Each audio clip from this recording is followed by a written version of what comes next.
Če bi se morali opredeliti, ste ekstremni športnik ali ste zdaj kaj drugega? No, če sem ekstremni športnik, se strinjam s tem, sigurno. Ampak to je stvar okusa ljudi, kam te opredelijo.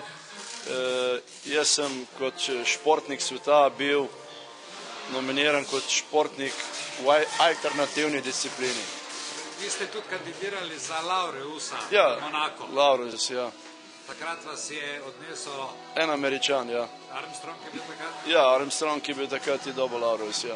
Kaj pa zdaj biznis vode, posli, razmišljanja o novih uspehih, leta so tukaj? No, leta, jaz se počutim še kar v redu, tako da nimam problema s tem.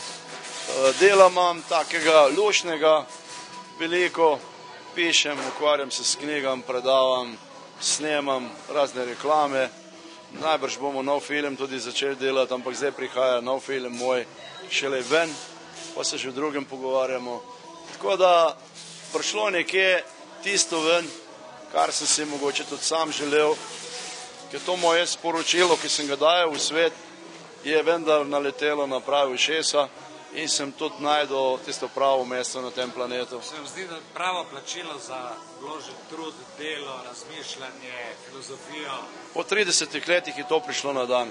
Seveda, če ne bi ustrajal in preplaval reke Amazonke, do tega ne bi prišlo. Amazonka menik, ki vam je prinesel uspeh in... Amazonka je res neverjeten menik.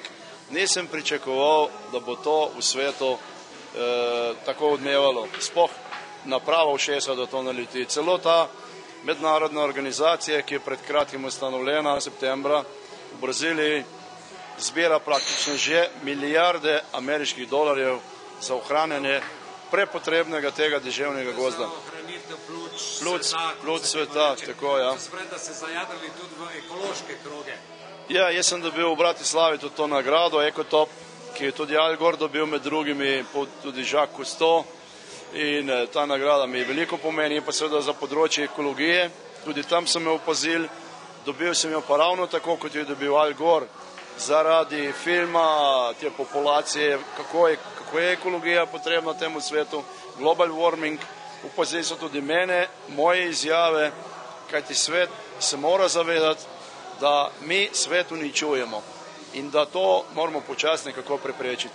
Kaj pravi družina zdaj na Martina Strela, svetovljana, moja družina, hvala lepa, moja družina cela dela za to, da jaz dobro plavam. Vsi se ukvarjamo samo z mano. Praktično to je del vsakdanjika. To je družinski projekt. To je, ja, družina je zelo pomemben faktor v mojem segmentu vsega. Jaz imam trenutno po svetu 3 agente, eden za knjige, eden je za film, eden je pa za predavanja. Moj sin je postal mednarodni menadžer, ki vse te vajeti drži skupaj in hčerka se ukvarja z angleščino, prevaja, potuje z mano, žena skrbi za finance in to je potrebno. Če tega nimaš urejenega, je težko funkcionirati na takem nivoju. Ni za kaj.